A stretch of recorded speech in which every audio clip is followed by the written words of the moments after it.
Between the years of 1957 and 1984, I became a pawn in a government scheme whose ultimate goal was mind control and to create the perfect spy, all through the use of chemicals, radiation, drugs, hypnosis, electric shock, isolation in tubs of water, sleep deprivation, brainwashing, verbal, physical, emotional, and sexual abuse. I was exploited unwittingly for nearly 3 decades of my life, and the only explanations given to me were that, quote, the end justifies the means, and, quote, I was serving my country in their bold effort to fight communism. I can only summarize my circumstances by saying they took an already abused 7-year-old child and compounded my suffering beyond belief. The saddest part is, I know for a fact that I was not alone. There were countless other children in my same situation, and there was no one to help us until now. I've already submitted as much information as possible, including conversations overheard of the people, agencies responsible.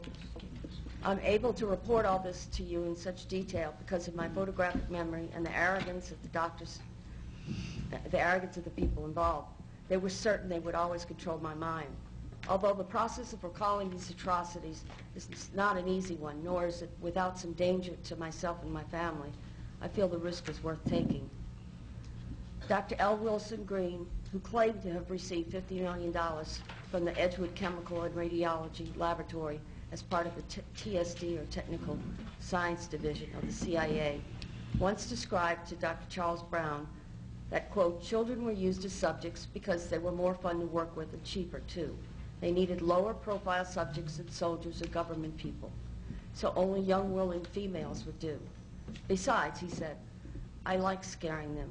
They in the agency think I'm a god, creating subjects' experiments for whatever deviant purposes Sid and James can think up.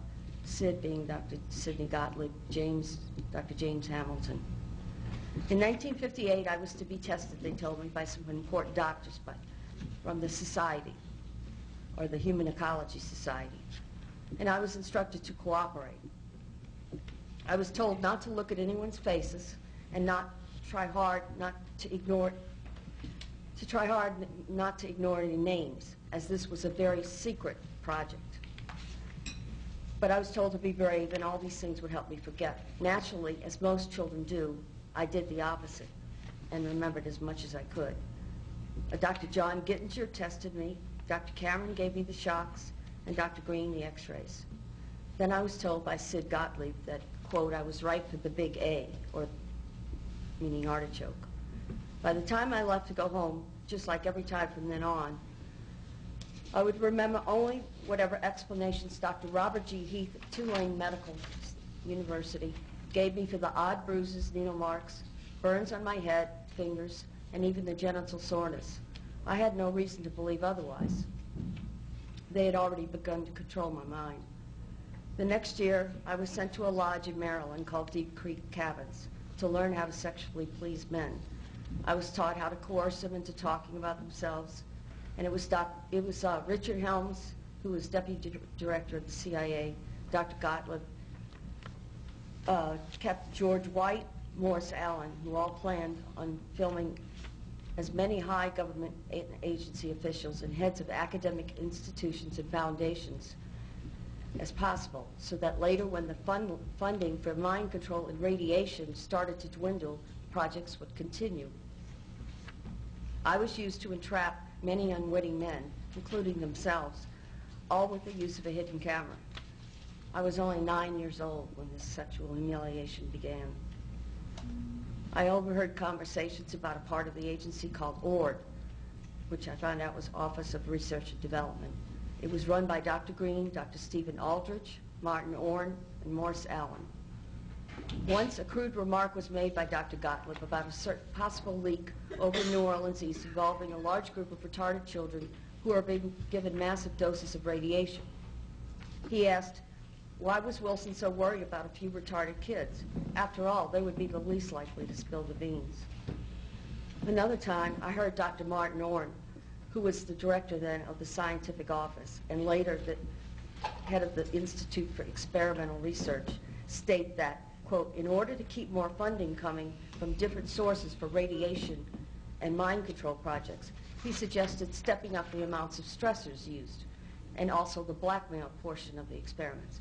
He said it needed to be done faster than to get rid of the subjects, or they were asking for us to come back later and haunt them with our remembrances.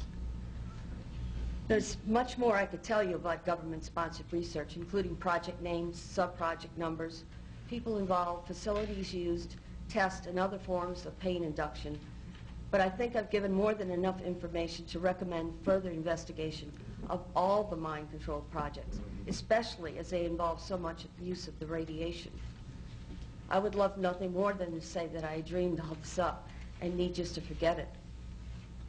But that would be a tragic mistake. It would also be a lie. All these atrocities did occur to me and to countless other children, and all under the guise of defending our country. It is because of the cumulative effects of exposure to radiation, chemicals, drugs, pain, and subsequent mental and physical distress that I've been robbed of the ability to work and even to bear any children of my own. It is blatantly obvious that none of this was needed, nor should it ever have been allowed to take place at all. And the only means we have to seek out the awful truth and bring it to light is by opening whatever files remain on all the projects and through another presidential commission on mind control. I believe that every citizen of this nation has the right to know just what is fact and what is fiction. It is our greatest protection against the possibility of this ever happening again. In conclusion, I can offer you no more than what I've given you today, the truth. And I thank you for your time.